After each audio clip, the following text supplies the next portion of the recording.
So here are a few more slides of evidence that I couldn't get on our last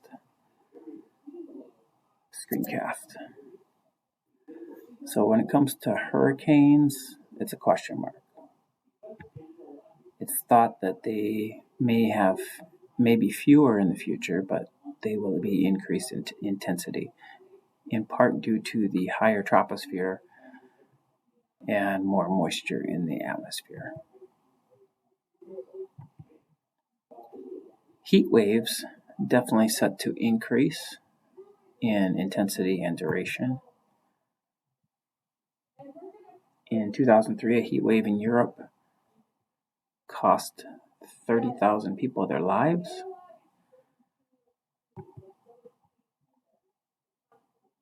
This is just looking at temperature anomalies. So the hottest years on record, and notice the trend. Most are in the 2000s, and the hottest ones are within the last decade, and this isn't even that current. We have hotter years since this came out.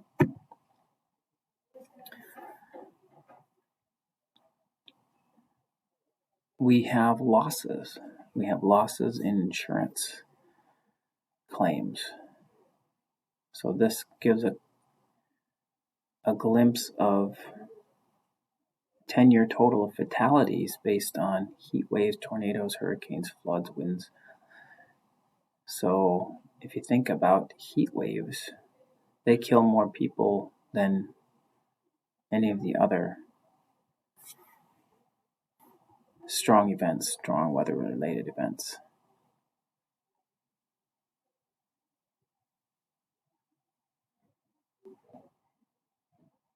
And the dollar amount attached to these different things.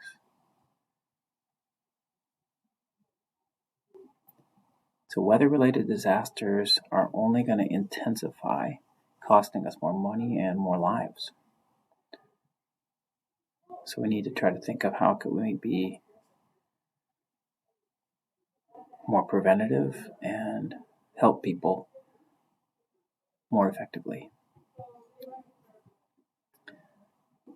Tying back to close to home, in Minnesota, we already talked about the USDA plant growth hardiness zone changes.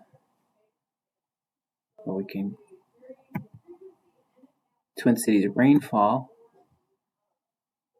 is increasing.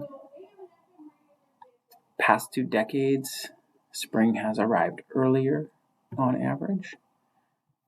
Northern Minnesota is on average 3 to 5 degrees Fahrenheit warmer in the wintertime on average. And then we've got some struggling species in response to climate change, moose and monarchs, for example.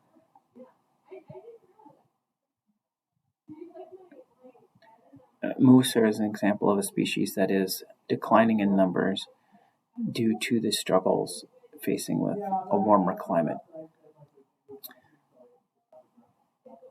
And monarchs too are changing their migration patterns in response to climate change and warmer springs or earlier springs.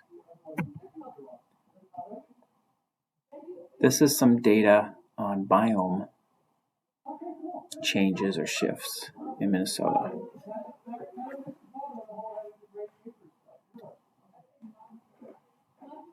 So right here is these crisscrossing lines.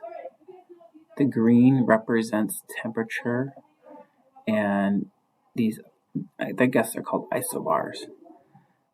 And these isobars represent changes in precipitation. So we know as we go west, it gets drier in Minnesota. As we go north, it gets colder. And these average isobars have shifted over time. And so what's ideal for the 3 different biomes to all be able to interact or be in boundary to one another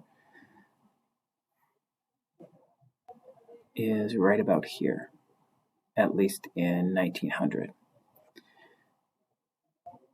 The isobar range for what's ideal for deciduous forest, prairie, and coniferous forest to all intersect, where they can all possibly survive climate-wise,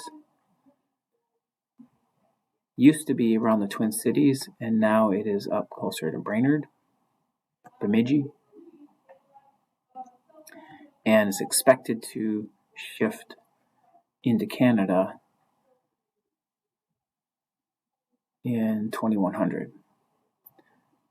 So in less than a century, what's ideal for those 3 biomes to intersect climate-wise will be up in Canada. And what will we expect in northern Minnesota? Possibly more like an oak savanna type habitat. So noted changes in Minnesota and predicted to change in the future with a warming and changed climate.